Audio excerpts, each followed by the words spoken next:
Não é assim, tipo, para quem está começando a aprender Ruby agora, vai ser meio assim difícil entender e ver tipo, por que ver qual o sentido que tem por trás de tudo isso. Mas assim, espero que com essa palestra a gente consiga pelo menos ter uma direção de o que estudar depois, né, para entender. Os códigos que eu coloquei nos slides não estão testados, ou seja, eu não rodei, então não confie nos códigos que estão ali, são só imagens meramente ilustrativas. E aprecie com moderação. Essa é a mensagem principal que eu quero passar nessa palestra. Tipo, metaprogramação não é... Assim, é uma coisa muito legal, muito massa, quando você consegue assim, entender, você descobre o que é. Você acha muito, muito maravilhoso, mas a experiência que eu tive essa palestra veio mais a experiência que eu tive no projeto que eu estou na Topos atualmente. E assim, que é um projeto que tinha uma galera lá que detonava lá em Rails, que começou há mais de 6 anos atrás, com Rails 1.0. Então, tipo, os caras são monstros. Tipo, quando a gente entrou no projeto, foi muito difícil entender o que aquele código estava fazendo, né? Então, tipo, a mensagem principal é essa e vou repetir isso várias vezes no decorrer da palestra. E eu não sei se vocês conhecem a expressão Jabá, não sei se tem aqui em Pernambuco, a gente vai fazer a propaganda, né? Então, tipo, no momento Jabá aqui, eu falei com algumas pessoas durante o Coffee Break que a gente organiza um evento todo mês, chamado Geek Night Recife, que basicamente é um encontro de galera que está interessada em TI, como vocês aqui estão aqui, né? Tipo, estão interessados em conhecer pessoas, conhecer assuntos. A gente tem um grupo no Facebook chamado Geek Night, Geek Espaço Night Espaço Recife. Sempre que tem algum evento a gente posta lá. A gente vai começar a postar também agora na lista do Freedom Race, o pessoal pediu aí. E assim, é um evento de graça, aberto, para quem quiser aparecer. Não é uma coisa da Topos, em si a gente está só tentando começar a organizar. Porque esse é um dos objetivos da empresa, que é ajudar o pessoal a crescer na área de TI aqui. Como vocês viram, assim, o pessoal das empresas que passaram por aqui dizendo que estão precisando contratar gente que programa Ruby, mas não tem, porque a galera não é muito divulgado e tal. Então, tipo, essas formas de evento que a gente faz são justamente para isso, sabe? Então, tipo, se cadastre lá no grupo para receber as novidades e compareça. E é um dos objetivos dessa palestra agora, tá? Discutir um pouco o que é metaprogramação, tipo, a gente vai falar assim bem por cima, porque se eu fosse explicar todo o que tinha por trás da metaprogramação, ia demorar 3 horas e ninguém ia entender, porque nos 10 primeiros minutos já está todo mundo dormindo. O segundo é falando um pouco sobre a diferença entre reflexão e metaprogramação, principalmente porque tem algumas linguagens que só tem reflexão, não tem metaprogramação, então, tipo, para você não correr o risco de sair por aí falando besteira, né? Entender como é que a nossa vida pode melhorar utilizando a metaprogramação. Tem um exemplo que eu vou utilizar como base, que é um exemplo real do nosso projeto, com uma funcionalidade que eu achei que foi muito bem feita, que a metaprogramação realmente ajudou, e entender como é que ela vai nos atrapalhar, né? Lascar a gente no desenvolvimento. Tipo, é uma coisa que você tem que tomar muito cuidado. E principalmente espero que vocês se divirtam nessas próximas horas. E coisas que estão fora do escopo dessa palestra, né? Tipo, Ruby básico. Eu sei que o público-alvo do evento aqui é a galera que quer começar a aprender Ruby e tal. Mas assim, esse é um assunto que não tem tantas ferramentas legais para mostrar funcionando. Não é uma palestra tão interessante quanto as outras. Então, tipo, não vou poder puxar lá do básico do Ruby para explicar tudo, então espero que você já tenha assim, algum conhecimento. E nem de programação orientada a objetos, tá? Então, começando aí com o que é metaprogramação, né?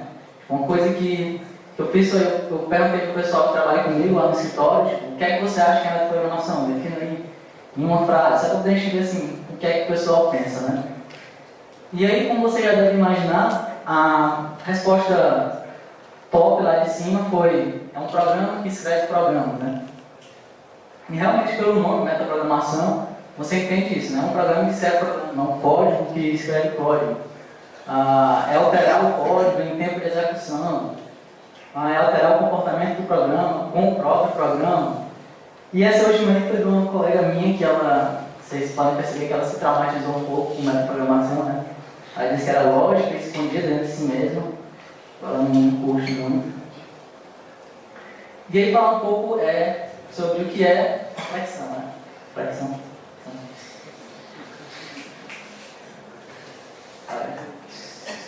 Então tá.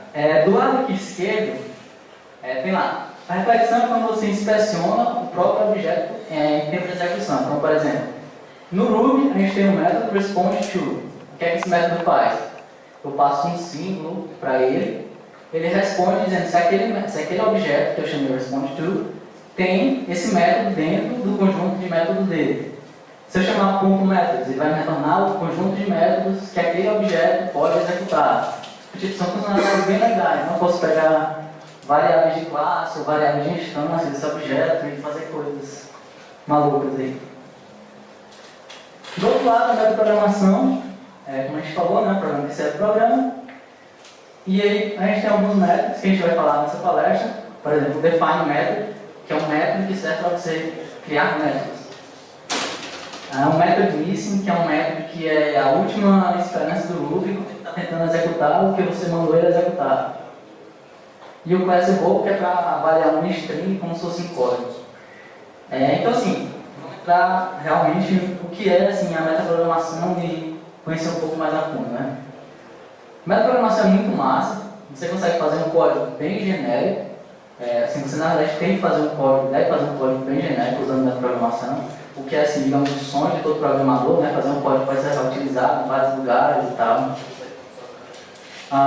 É muito bom, uma técnica muito boa para remover duplicações, tipo, duplicações que você nem imagina que existem e que dá para remover, você consegue fazer com metaprogramação, e é muito foda, é uma coisa assim sensacional. No entanto, não obstante, porém, é um código extremamente difícil de ler, principalmente se você está começando em Ruby agora. Se você já tem assim, alguma experiência, algum know-how, talvez você não seja tão difícil, mas para quem está conhecendo agora é muito complicado. Fica muito complexo para manter, não é assim o código mais maravilhoso do mundo. E, meu irmão, é muito foda. Dá raiva mesmo. Então, assim, um exemplo simples, que todo mundo já deve ter, todo mundo que já fez alguma coisa em Ruby deve conhecer, são os Ruby's Accesses lá, né? Tipo a TTR Access, o Reader, Writer. O que é que esses caras fazem, né? Eu, quando vim de, sei lá, C++, Java, que eu encontrava um código assim, na minha cabeça ele estava declarando os atributos daquelas variáveis, né? Ou daquela classe, tipo. E aí, tipo, esses caras seriam como se fosse lá o private e o public do Java, né? Seriam os modificadores de acesso, ou, no caso, ou de visibilidade, sei lá.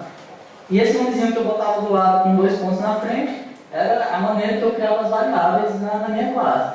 Eu não conseguia entender o que era, eu achava que era isso, né? No entanto, quando eu, assim, depois de um tempo apanhando, eu descobri que, na verdade, não é nada disso, né? Quando eu descobri realmente o que é, a minha expressão foi mais ou menos essa, né? Já foi isso aqui, então quer dizer que isso aqui é aquilo. Outro exemplo, a gente já fala um pouquinho melhor mais lá na frente, tá? Outro exemplo bem clássico de quem vê assim, Ruby Rails pela primeira vez, né?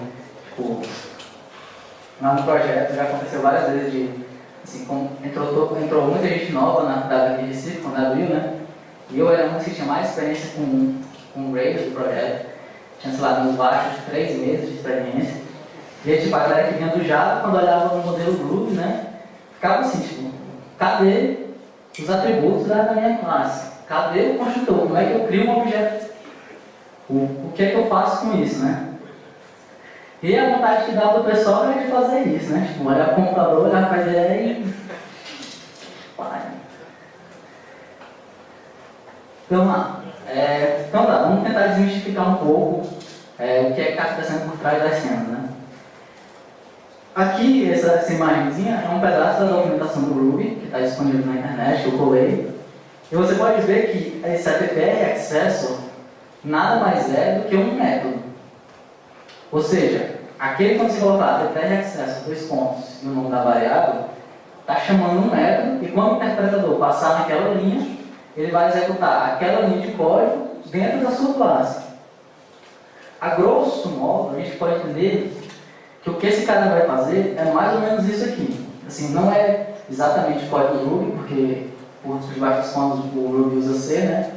Mas tipo, a gente pode entender que o que ele vai fazer é isso aí. Tipo, você vai passar aquele nomezinho que você passa, é esse ATTR, ele vai criar uma variável de instância para você, e esses dois métodos aí, que seriam como se fossem os getters e os setters, para quem veio de Java, né? Tipo, seria um método para você ler o valor, que é o nome do próprio atributo, e um método para você escrever um valor nele, que é um com igualzinho, tá? Então, tipo, na verdade, quando você usa aquele ATTR Access, é isso, não é? Tanto é que ATTR Access não é nenhuma palavra-chave do Ruby, né? Tipo, você digita lá, provavelmente a sua ideia não vai nem colocar uma coisinha diferente nela, porque ele não é uma palavra-chave. E aí vamos pensar um pouco como é que isso tudo está acontecendo por trás, né? Tipo, como é que o Ruby vai saber qual é o nome da variável que eu vou criar ali? Como é que ele define um método para mim com um nome qualquer que eu vou passar? Aí entra a primeira técnica de método de programação, que assim, é uma das, digamos, mais simples, conhecidas, que é o Define Method. O que o Define Method faz é, eu passo para ele o nome do meu método, como esse argumento symbol, tá? Eu tenho que passar para ele como um símbolo que é aquele bichinho com 2 pontos na frente, é só uma string constante, é uma string que eu não posso alterar. E o segundo parâmetro é um bloco, ou um método, né? E aí, como esse nome do cara que apresentou a palestra do Sinato, né? Ele falou, o bloco em Ruby é só um pedaço de código, tipo, que da mesma forma que você passava lá do Sinato, né? Do, ele vai executar aquele bloco de código quando você chamar aquele método com o nome que você passou. Então, tipo, é um método que cria métodos. Então, tipo, um exemplo bem simples. A gente pode criar um método aqui, tipo, create method. Então, você coloca esse método dentro da sua classe e ele faz isso aqui. Ele pega o próprio objeto, né, a instância, self, vai na classe dele e dá um send. Por que a gente usa o send? Esse define method, ele na verdade é um método privado.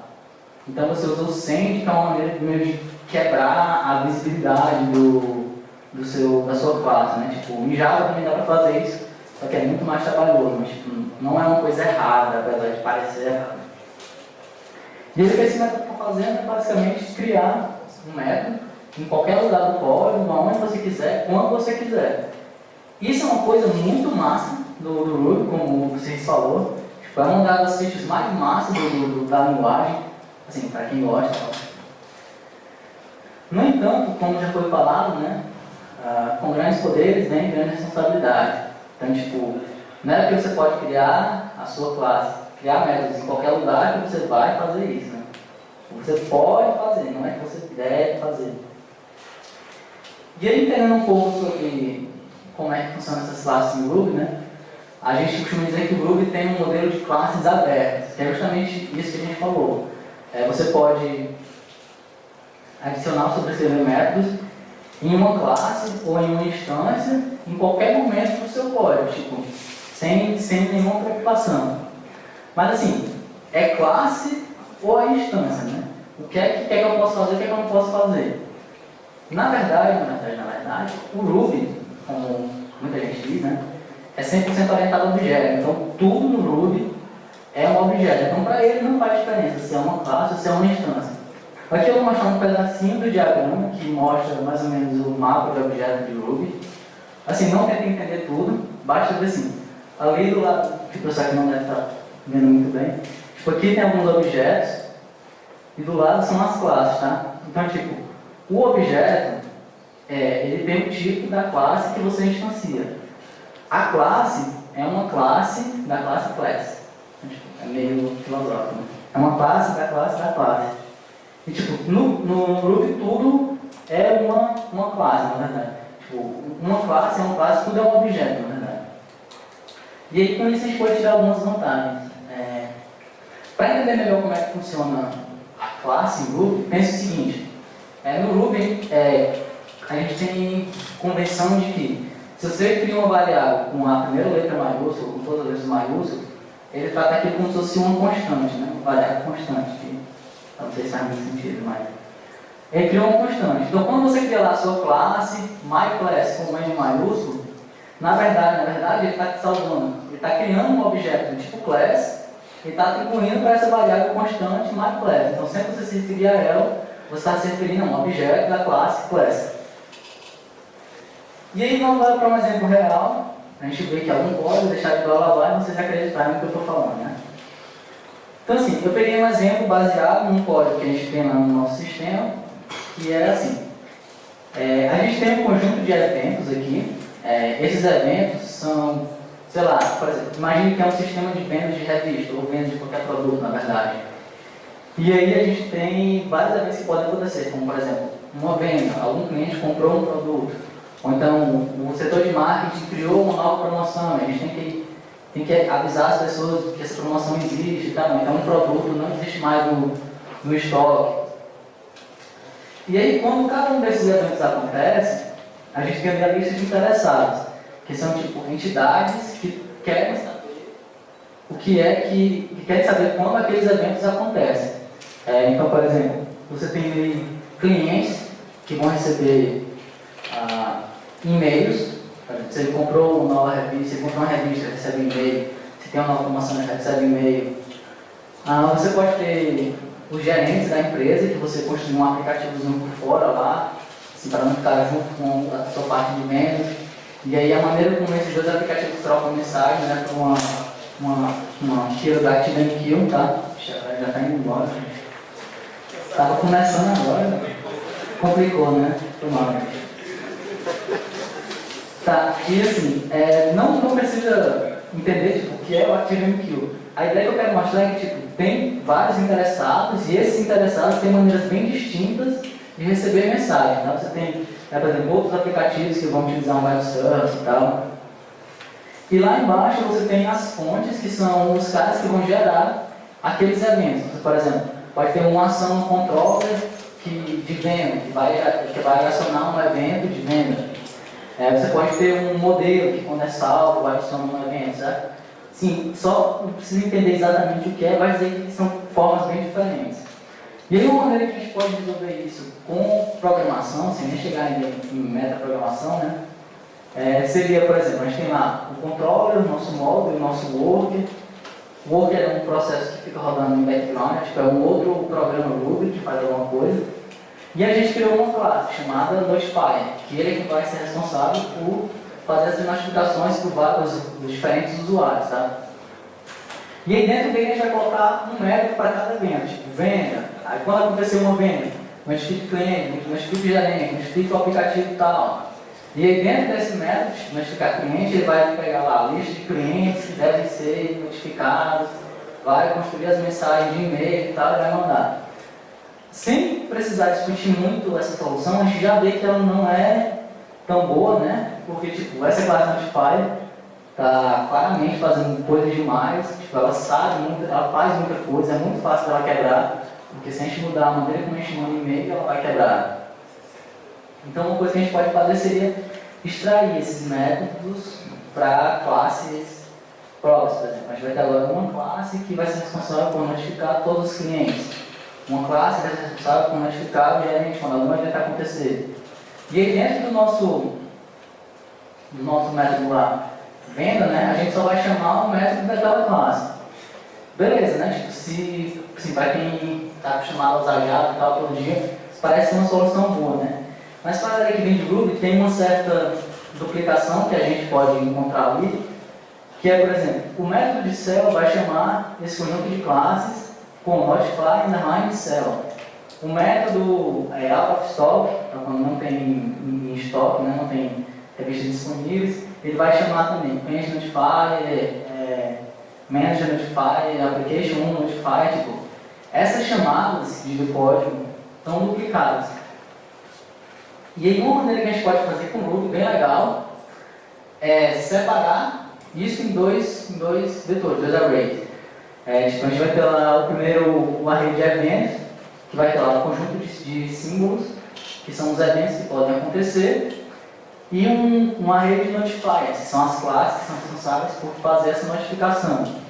Daí, como é que a gente pode resolver esse problema? A gente pode simplesmente varrer todas essas classes de notificação e em cada uma delas chamar um método, tipo, client_notifier.cell, dizer, para notificar o cliente, notificar o gerente.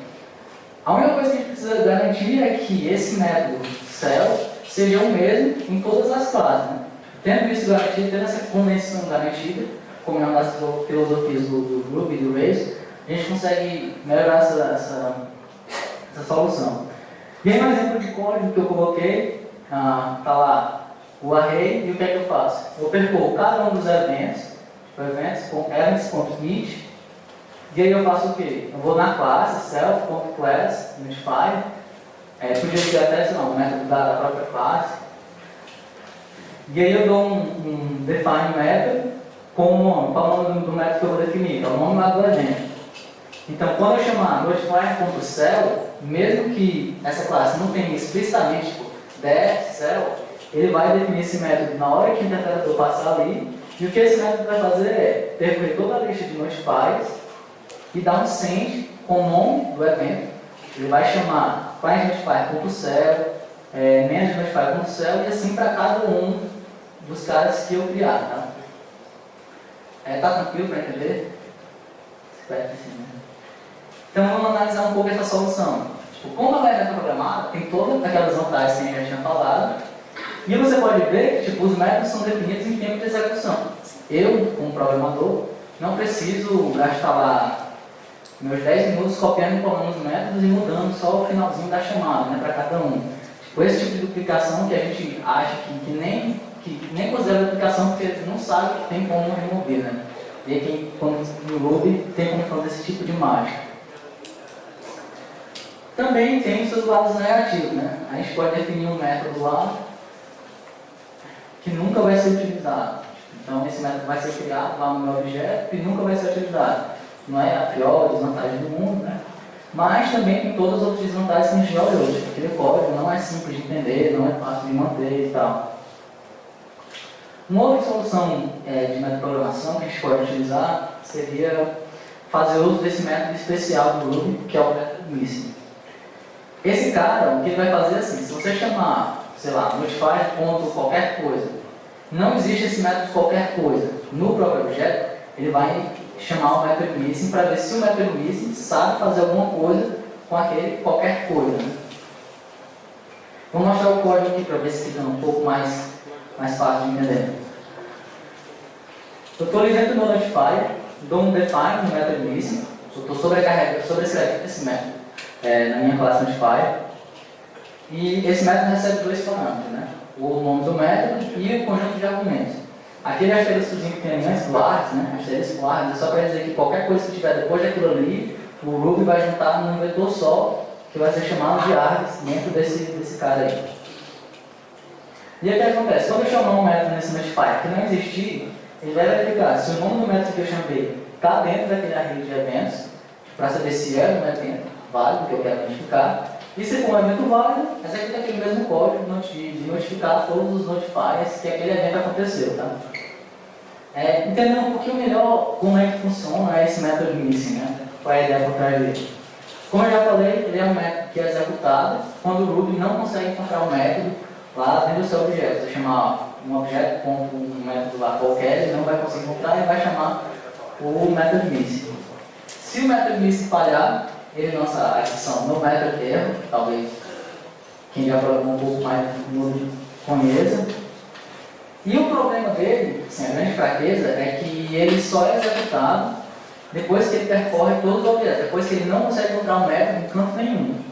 E aí, para explicar como é que o Ruby faz essa busca pelos métodos, vou falar um pouco, vou voltar de novo lá aquela imagem do modelo de objetos do Ruby.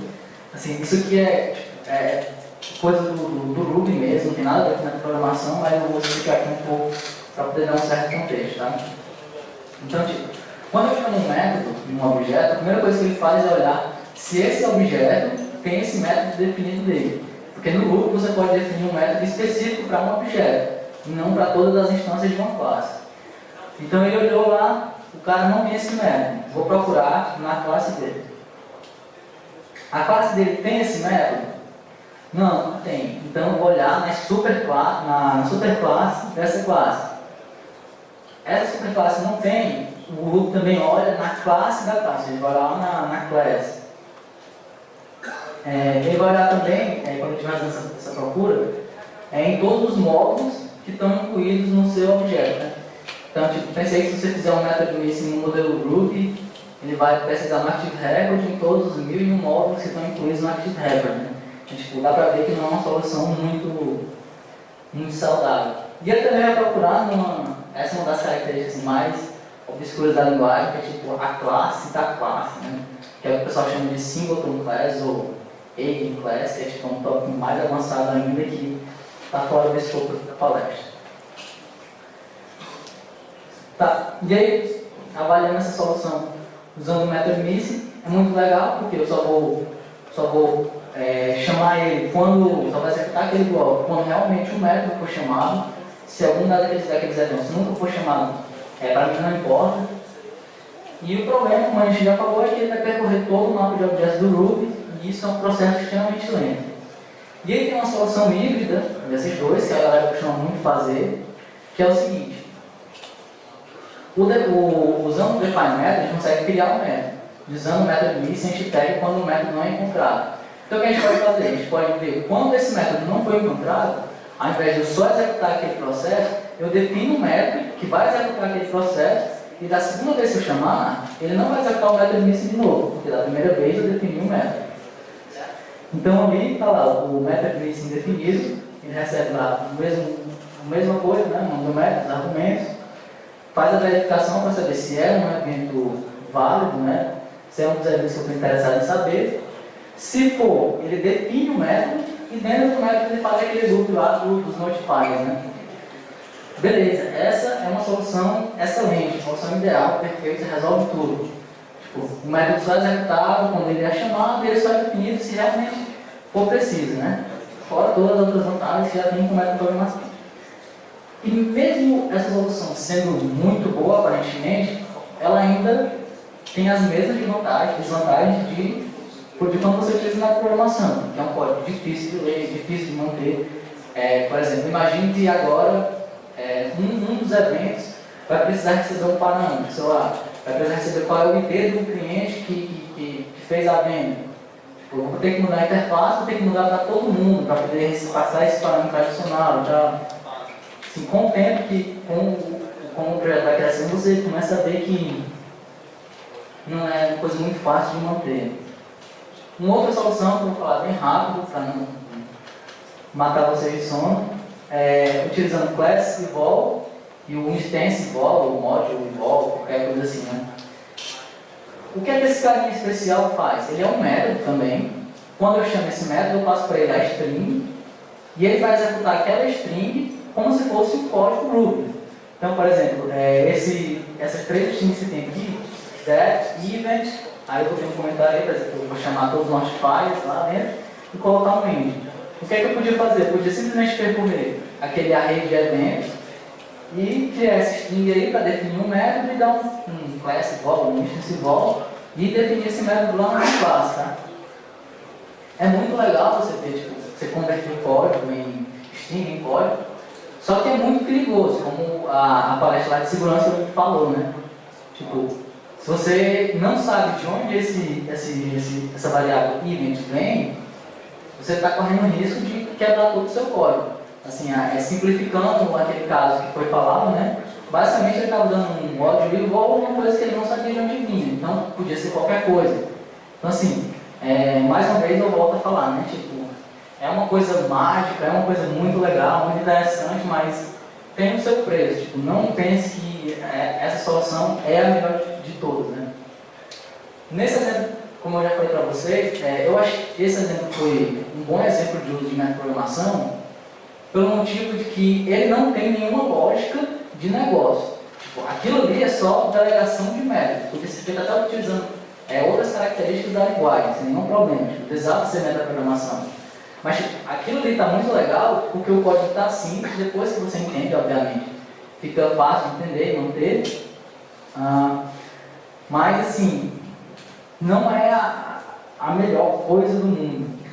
E tipo, você vê que não tem if, não tem nada ali, é só realmente código de infraestrutura. E assim, uma mensagem que, assim, aquela parte de apreciar com moderação que eu queria falar, né? Aqui são muito mais aprendizados que eu tive lá nesse projeto. O tempo o pessoal foi tirando cada vez mais essas funcionalidades, usando mesmo tendo código duplicado, né? Primeira coisa, nunca faça metaprogramação se envolver lógica de negócio. Por quê? Código que tem lógica de negócio é código que vai ser mantido e vai ser alterado. Tipo, a lógica de negócio hoje é uma coisa, daqui a um mês é outra. Então, aquele exemplo que eu mostrei é muito difícil você alterar só um evento específico. Entendeu? Então, assim, não use metaprogramação para reduzir código, que é uma lógica de negócio. A lógica de negócio tem que ser explícita no seu código.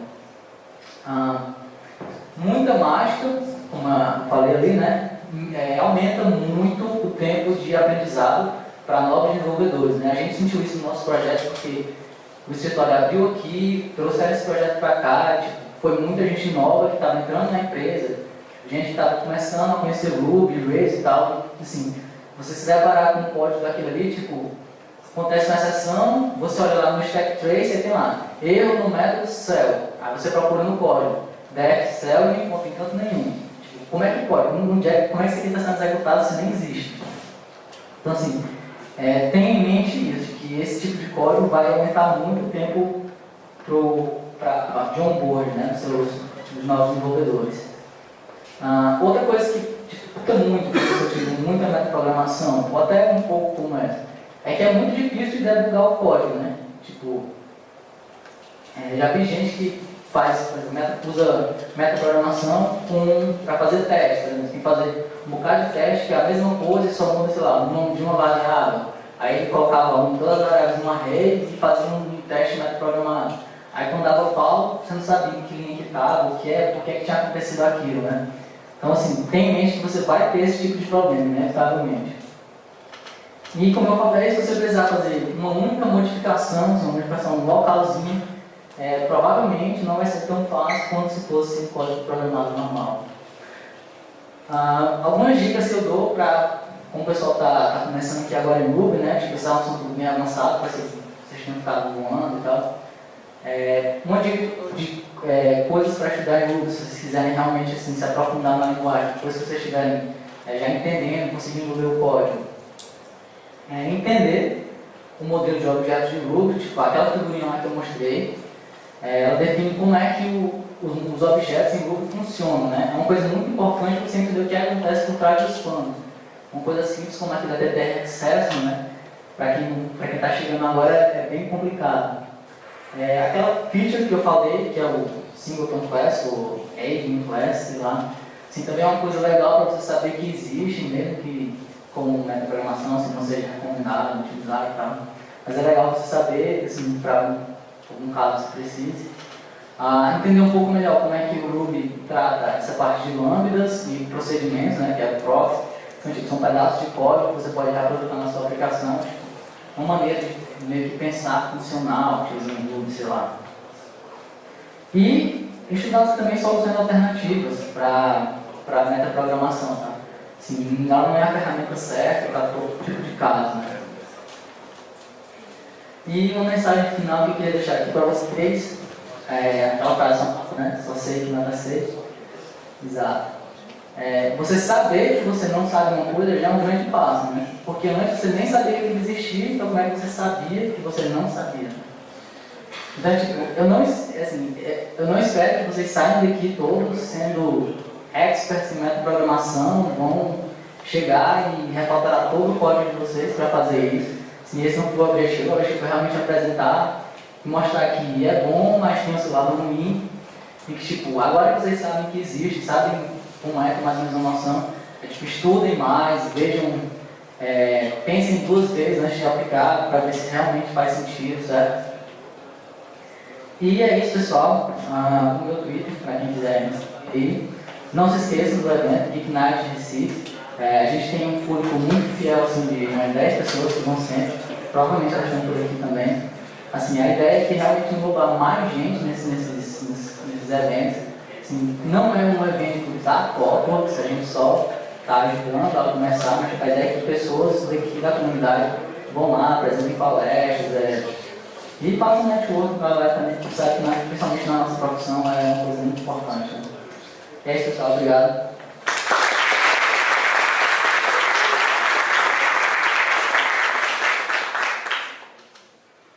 Pessoal, alguma pergunta?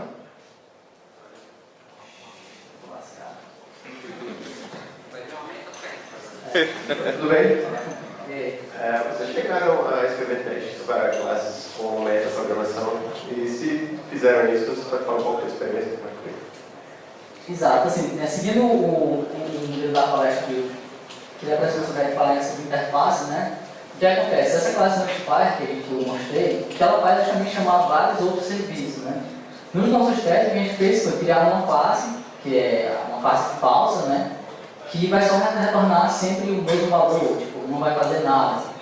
Tipo, só para poder a gente saber que aquilo ali existe e o código poder funcionar, né? Agora, assim, esse tipo de classe, essa classe Notifier, como que ela faz? É só delegar responsabilidade para outras classes, se ela não precisa ser testada, né? O que precisa ser testada são as classes que ela vai chamar. Mas assim, testar a programação também não é uma coisa muito simples, porque tipo, se você tiver, sei lá, 10 eventos e 10 classes Notifiers, vai precisar de 100 testes aí para poder garantir que tudo está funcionando.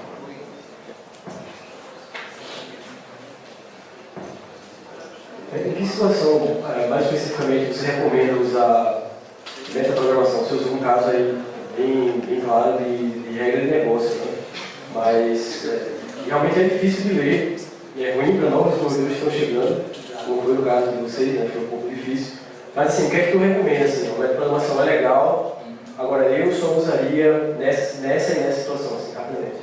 A resposta curta e grossa é em código de infraestrutura. Esse código aí, né, que é um código que está totalmente, não sabe nada sobre a lógica do negócio, não sabe nada sobre funcionalidades, o código, sei lá, que vai criar processos de background, que vai chamar um método regex, que vai utilizar o ActiveMQ. Esse tipo de código, se você puder metaprogramar ele, é muito bom. A gente tem um outro exemplo que a gente, nesse mesmo projeto, que a gente construiu uma DSLzinha, né, uma linguagem específica, para, assim, a gente recebe vários tipos de mensagens de outros aplicativos.